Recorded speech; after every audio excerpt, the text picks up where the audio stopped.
His title mystifies me, except for the magnificent bastard portion. I'm fairly certain I know how he came by that part.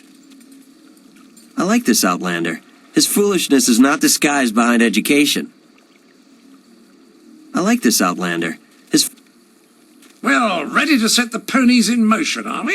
Let's declare some rules and get to it. You don't mind if I make this interesting, do you?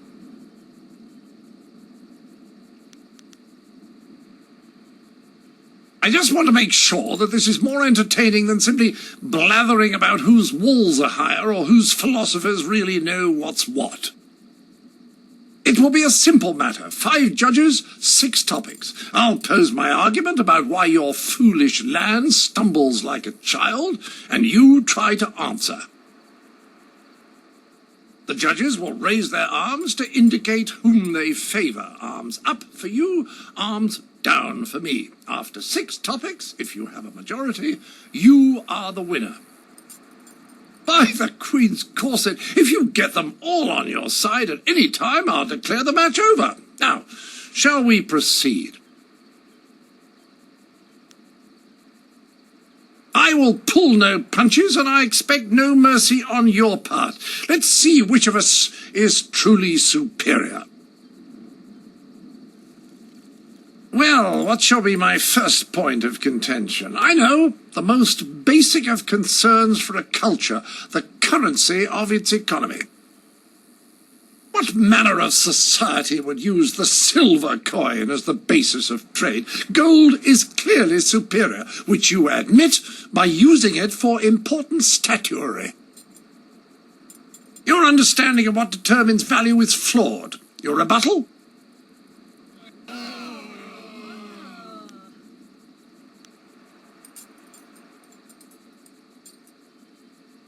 Well, you are clearly in the minority, but I can spare no quarter. To the next topic. I call attention to the arrogance of your empire. You simply assume that all lands outside your borders are the domain of barbarians and monsters. How can you truly know they are uncivilized until you've proven it by conquest? Crush them beneath your heel. You sit here thinking while far-off lands yearn for direction, not unlike what I am attempting with you.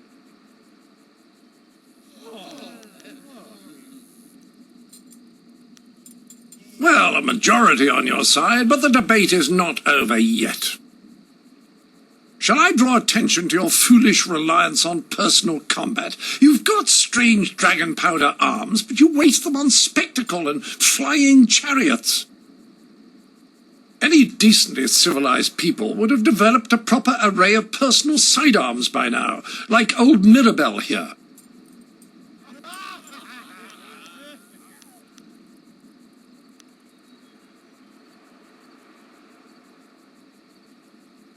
Well, you are clearly in the minority, but I can spare no quarter. To the next topic.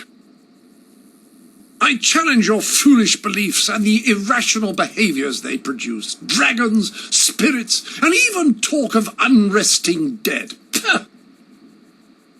Just look at the collective foolishness that you call a floating palace. The constant superstitious yammering of your peasants even has me seeing it. And how the bloody hell would you get a moat up there? It's ridiculous, I say.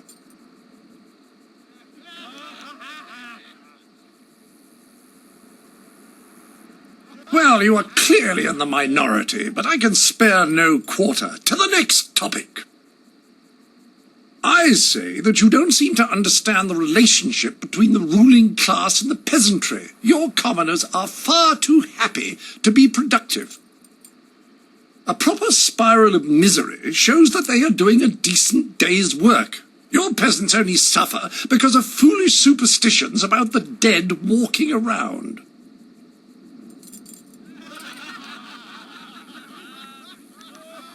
Well, you are clearly in the minority, but I can spare no quarter. To the next topic.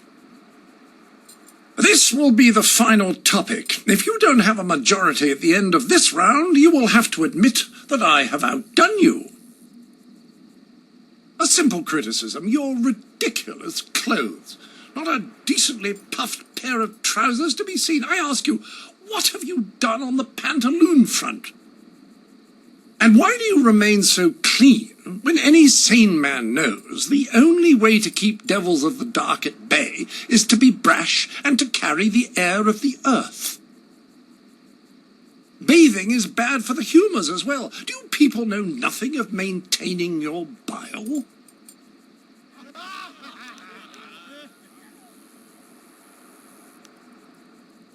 Well, that is all there is to it. You have failed to convince a majority of your own fellows that I am wrong.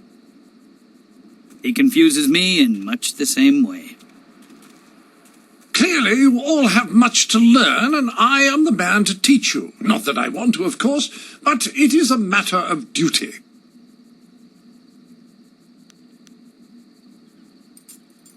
What? Oh, this is simply a waste of my time. What could you possibly gain by my taking a switch to your hindquarters? Haven't you been schooled enough? I understand you would be upset, but this won't help matters. You have offended me, fool. So be it. You'll face my full wrath in the closest location with room for proper manoeuvres. Mirabelle will sit you down. The entry hall here has walls to be up against, corners to be backed into, and floor enough on which to be down but not out. Whatever your metaphor, I'll beat it. Return to me when you are ready, and we will walk there together, just to ensure that no one gets lost or suffers an accident that would prevent a fair fight. Frankly, I don't know what you people are capable of. What? Good! Let's get this over with so I can return to schooling the rest of your fellows. I envy you. You are about to experience for the first time the skill that has forged an empire and travelled the world. There will be pain as well, but I imagine it will be almost worth it.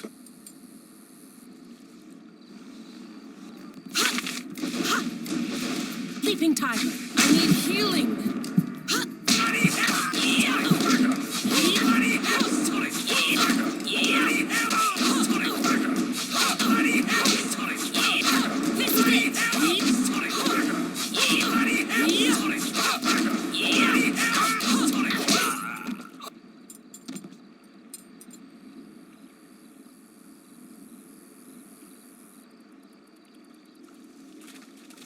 That was a fine display of skill. It was a fair fight, Sir Roderick, within the rules you specified. Yes, old boy, you've got it right. I was really sat down, I believe. Like the fall of the old bridge across the Grand. My humours are in disarray, I tell you.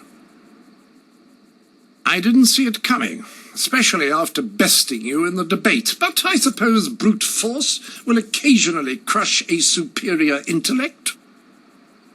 Regardless, you have beaten me. That's a point of honour I cannot deny.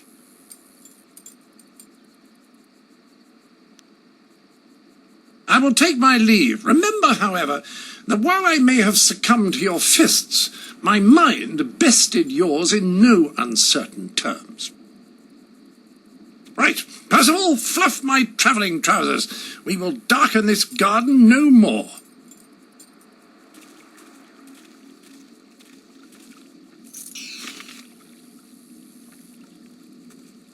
Well, we can claim some measure of victory, although I have heard rumblings that the Imperial City is not the intellectual center it should be. Quiet rumblings, of course. We are clearly the more proficient fighters. Please accept this token amount of silver for your service.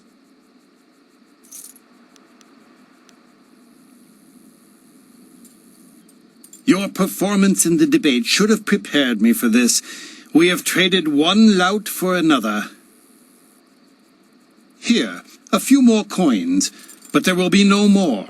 If attention is brought to this now, you will suffer as much as the rest of us. Our business is concluded. Thank you once again. Now, goodbye.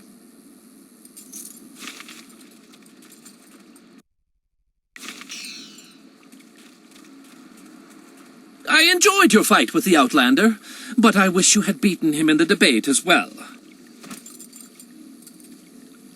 A shame you had to send the Outlander on his way. I welcome anything that shakes up these bookworms.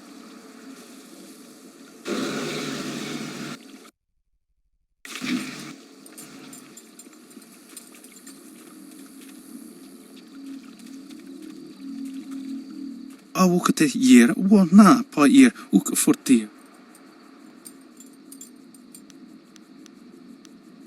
Akir sonwi ni fayit wawawir waka wir usono ni fayitar ofino.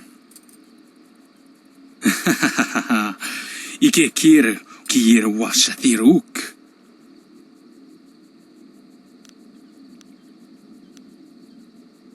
Uk nik kup kitro sa irustap kitno uk yo wir kwadnerk.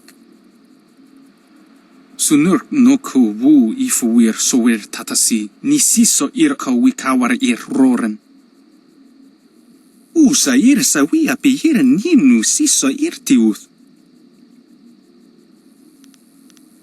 Wawa wir shaksi ir ka wir onk ni siso ir akuwu uksunti wawa wir shaksi ir fukno. Sunurk no ku wu ifu wir so wir tatasi ni siso ir ka wikawar ir roren. Krons niwu no yir wa yir uk sakwanurko uk nik ni siso ir akuwu.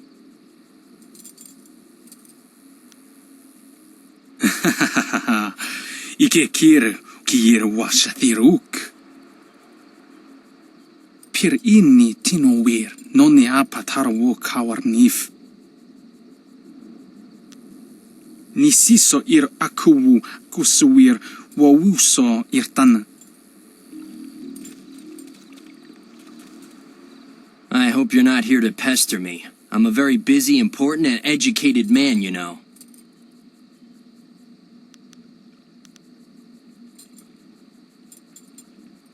All manner of studies. The history of dramatic systems, applied theology, and, celestial integration. All of these are vital pursuits of knowledge. Not that you would understand such lofty matters.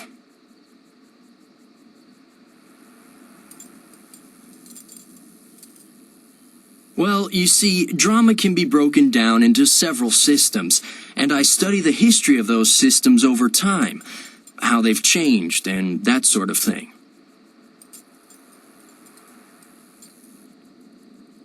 Well, there's the new system, of course, but everyone knows that.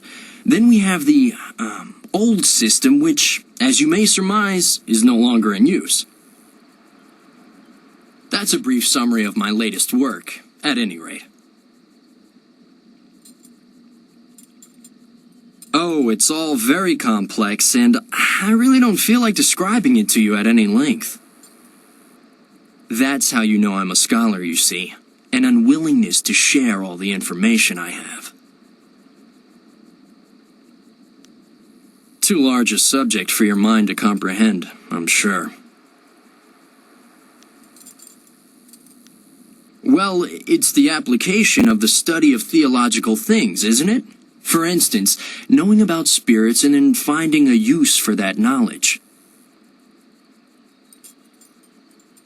Well, no, not really. This is the study of applied theology, not the application of studied theology. That's something else entirely. Celestial integration means just that. It's integrated, celestially. Thus, the relationship between the heavens and earth is one of integration and, celestial. It's a very advanced field of research. It would take several lifetimes to understand it properly, which is why my position as a scholar is so irrefutable. Oh, I doubt it. You don't look the type for heavy reading. No, but I am, and I certainly haven't heard of you. Of course, none of my books are published yet, but as a scholar and a respected one, I will most certainly pen some marvelous books someday.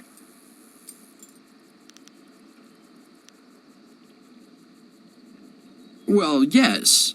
Unless your theories are astoundingly brilliant, which is the case with me. Of course not. Drat. This isn't working at all. How did you know?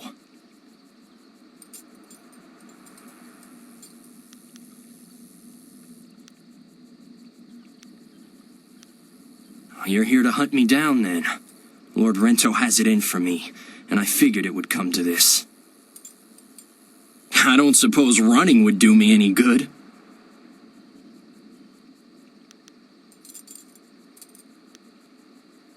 This is what passes for justice in the Imperial City?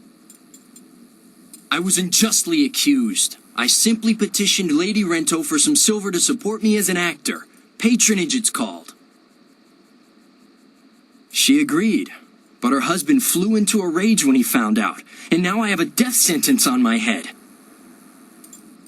It's not fair, and if you were a decent person, you'd help me get out of this city instead of taking me in. It's the only way I'll get clear of Lord Rento's wrath.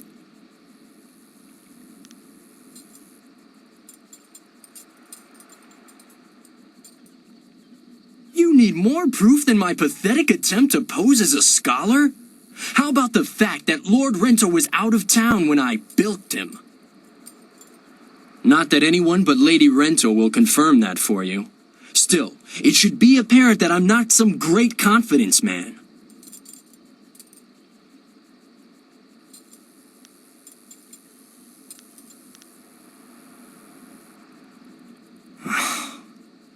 All the best actors die young. If we're going to do this, I might as well get out of these robes.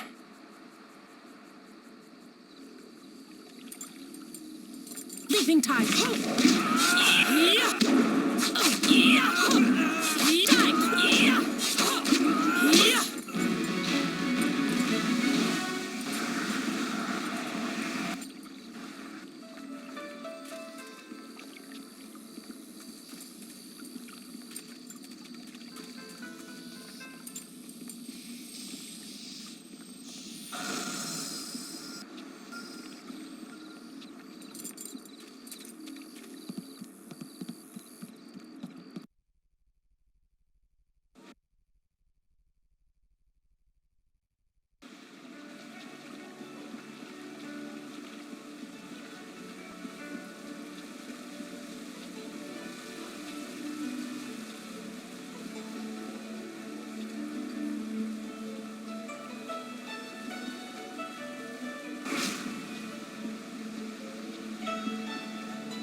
Oh dear, this won't do.